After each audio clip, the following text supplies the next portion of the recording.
Hi everybody, I'm Susan Mulvihill. Welcome back to our garden in Spokane, Washington, where the hardiness zone ranges from 5B to 6A.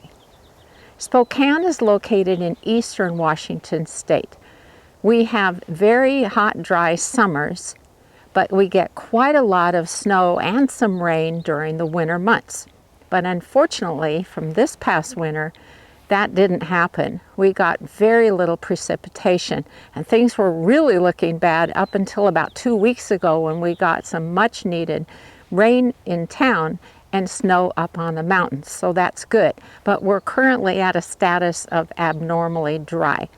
Now I know a lot of you live in the eastern half of the U.S. and you've gotten a whole lot of precipitation over the last few months.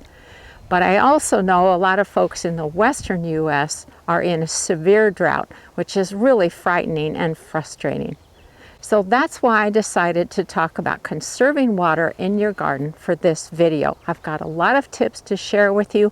Some might seem really obvious, but they can be things that we overlook. So I'm hoping this is going to be a really interesting video. Morning is the best time to water your garden. And that's because the soil will hydrate better and the moisture will stay in the soil longer. The second best time of day to water is in the evening, but that can be problematic because it can make plants more susceptible to disease and insect problems. So if you can do the morning, that's the best. I should also mention your goal is to water the soil, not the plants themselves. Watering the soil is what will do the most good for them. Check for leaky faucets, hoses, and pipes and fix them because you don't want to waste the water. If you can, use a drip irrigation system in your vegetable garden and certain types of landscape beds. That puts the water right at the soil surface where it will benefit your plants. To be honest, overhead watering wastes a lot of water because much of it will evaporate before it even gets to the plants you're trying to water. It also can hit areas that don't need any water at all, such as your driveway, walkways, your sidewalk, the street, anything like that. And so it does waste a lot of water. Now, I did do a video a couple of years ago that was very detailed about how we set up our drip irrigation system here in our vegetable garden. And I'm going to put a link to it in the description that goes with this video on my YouTube channel. Use mulches on the soil surface. That will help the soil retain moisture longer. I like to use grass clippings because they're readily available and we don't use any chemicals such as weed and feed on our lawn. Why is that important? Weed and feed and similar products target broadleaf plants such as dandelions. So if you cut your lawn and add those clippings to your garden, it can kill your plants because almost all vegetables are broadleaf plants. Other mulch options include shredded leaves, shredded corn stalks, or straw. Add compost to your soil because it will help the soil retain moisture longer, especially if you have sandy soil.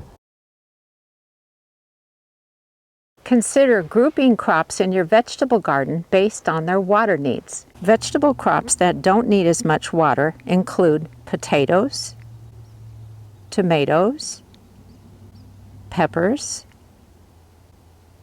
pole beans, squash, melons, Swiss chard and kale because they have thicker leaves and deeper roots, carrots, garlic, and onions. Vegetable crops that rely on quite a lot of water include corn, lettuce, broccoli, cabbage, and cauliflower. Use shade cloth to reduce heat stress as needed. It's best to suspend the shade cloth above plants rather than lay it on them because the latter traps the heat and reduces air circulation around them. Consider growing cover crops in vegetable garden beds that would otherwise be empty.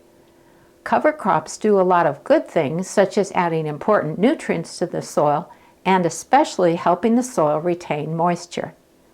Examples of them include buckwheat, which is pictured here, clover, peas, and hairy vetch.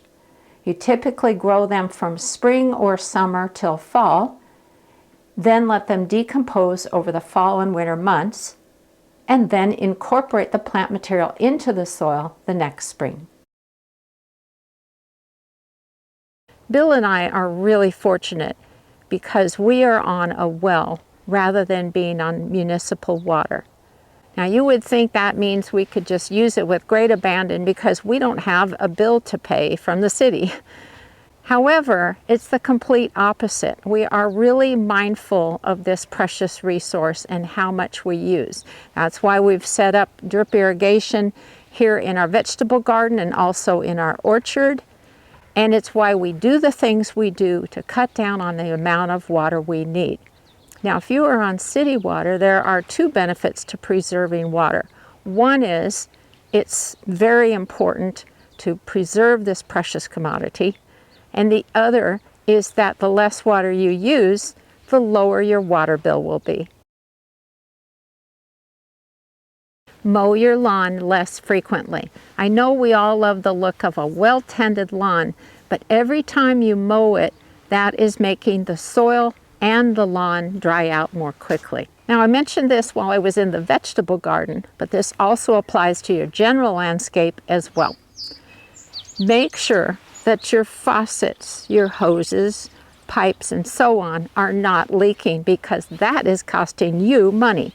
You also want to make sure when your sprinklers are running that they are not watering the driveway, the sidewalk, the street, anything that does not require water because that's another huge waste of your money.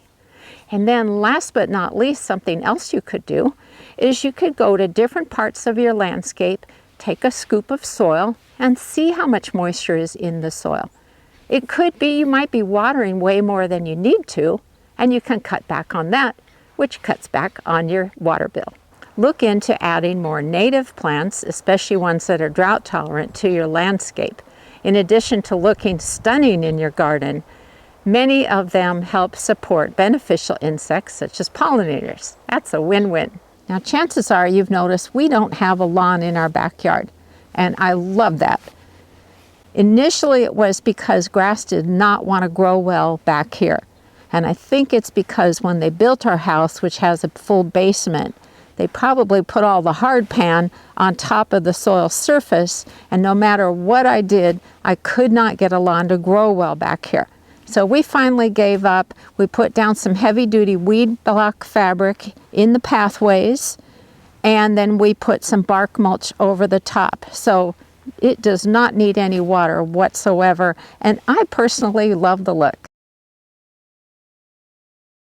Contact your city's water department to learn more about their Waterwise gardening program. Contact your local Master Gardener program to find out which plants grow really well in your area but don't require a lot of water. If you're unsure how to contact them, just do a web search on the words Master Gardeners and then add in the name of your county and the name of your state. I hope these suggestions will help you address water use both in your vegetable garden and in your general landscape as a whole. Water is such a precious resource. We couldn't manage without it. We need it. So anything we can do to cut down on the amount of water we use is awesome. Thanks so much for watching today, everybody. Happy gardening.